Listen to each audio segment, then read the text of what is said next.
आचार्य जी ने जो बोला मैं ऐड करना चाहता हूं।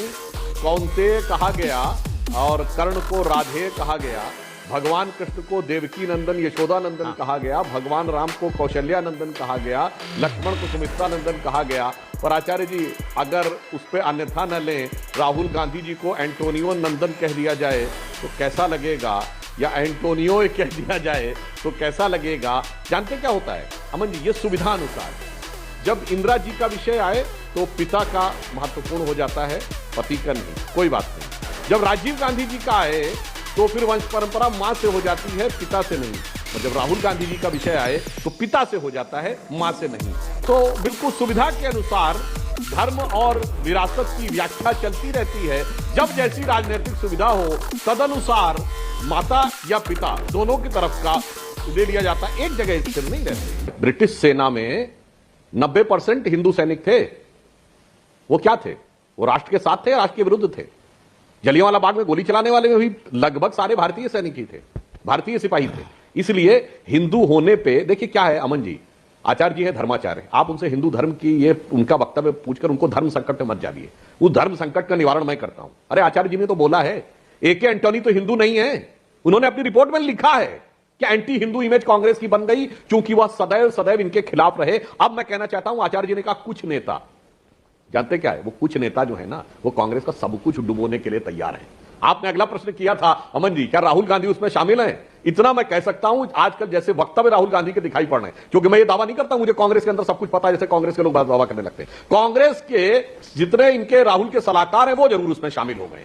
और उसका सबसे प्रबल जवाब क्या है कि ये वक्तव्य की राहुल गांधी के बाद सबसे लोकप्रिय कन्हैया कुमार है, जो उस विचारधारा से आया है जो कहती है धर्म एक अफीम है। ये एक अफीम है। उनसे पूछिए जो घोर नास्तिक नहीं, धर्म के प्रति घृणा का भाव रखने वाले, आज उनसे पूछिए, मैं तो कहूंगा जाके कांग्रेस से रोज पूछिए कन्हैया कुमार ने अपना विचार बदल दिया है क्या? वो धर्म को अफीम नहीं मानता क्या? मगर अगर वो मानने वाला सबसे ऊपर आके बैठ जाए। और मैं अंत में एक बात कहना चाहूंगा, आचार्य जी ने कहा हिंदू मतलब उदारता, हिंदू मतलब वो, मगर हिंदू मतलब आतंकवाद, ये किसने बोला?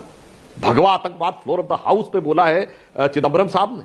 हिंदू आतंकवाद शब्द आपके सुशील कुमार शिंदे बतौर होम मिनिस्टर बोले और उसके बाद माफी मांगे, और आपके दिग्विजय सिंह जी बोले। और मैं पुनः कह रहा हूं, मैं ये नहीं कहता विकीलीक्स में जो लिखा है वो सच है, पर आज तक राहुल गांधी ने उसका खंडन नहीं किया है। उन्होंने विदेश की अमेरिकी दूतावास के अधिकारियों के सामने कहा हिंदू आतंकवाद चाहता, हिंदू आतंकवादी हो गया, राम काल्पनिक हो गए और शरिया संविधान से ऊपर हो गई। उसके बाद आप कहते हैं कि कांग्रेस के ऊपर हिंदू विरोध की बात ना करें। तो मैं एक बात सिर्फ यही कहना चाहता हूं, नरसिम्हा राव के जमाने तक कांग्रेस के किसी नेता ने हिंदू धर्म को कलंकित आक्षेपित करने का वक्तव्य नहीं दिया था। यह राहुल गांधी जी ने कहा है मंदिर लोग जाते हैं छेड़खानी करने, और अभी गोपाल इटिया ने कहा मंदिर शोषण के केंद्र हैं। अब हिंदू आतंकवादी राम काल्पनिक मंदिर जाते हैं छेड़खानी करने के लिए। ये इस तरह के वक्तव्य सोनिया गांधी जी और राहुल गांधी जी के एरा में आने के बाद कांग्रेस ने किया। इसलिए मैं मान सकता हूं कि आचार्य जी यह समझ रहे होंगे कि जितने भी ये कुछ नेता है ना, ये कांग्रेस का सब कुछ खत्म करके ही दम लेंगे। ये बात आप निश्चित मान लीजिए। कांग्रेस में कुछ नेता हिंदू धर्म से नफरत करते हैं, उनकी संख्या राहुल गांधी की चाटुकारिता में निरंतर बढ़ती जा रही है। नहीं तो इससे मतलब ये चाटुकारिता हो जाती है, मतलब ये हिंदू धर्म को गाली देने से नंबर बढ़ जाते हैं। ये अजीब है, ये भी बहुत अजीब है कि आप हिंदू धर्म को गाली देंगे तो नंबर बढ़ जाते हैं। राहुल गांधी जी ने उत्तर प्रदेश में कांग्रेस ने उन इमरान प्रतापगढ़ी को राज्यसभा में भेजा जिन्होंने औरंगजेब की कब्र पे जाके कसीदे पढ़े, उनको भेजा, मगर आचार्य जी को नहीं भेजा। अब ये तो खुद सोच कर लेना।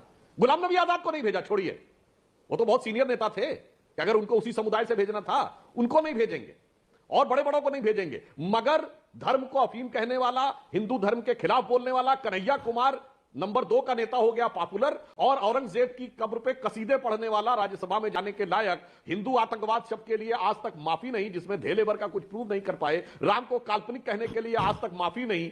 अब इसका निष्कर्ष क्या निकाला जाए अमन जी? मैं हिंदू हूं, ये पता कैसे चलेगा मेरे पिता की जाति धर्म से या मेरे माता की जाति या धर्म से? देखिए, भारतीय संस्कृति के अनुसार और प्राचीन काल से तो मार्क्स से पता चलता था कि अर्जुन को कौन्तेय कहा गया है ना। कई बार भगवान कृष्ण ने गीता में उनको कहा हे कौन्तेय। ऐसे ही और कई उदाहरण मिलते हैं। कहा गया, ठीक है, लेकिन बात तो घुमाइए नहीं, मैं सीधा सीधा पूछ रहा हूं, आप मुझे ज्ञान दे रहे हैं। सीधे सीधी बात में, माता की जाति से मैं हिंदू होता हूं या पिता की जाति धर्म से मैं हिंदू होता हूं?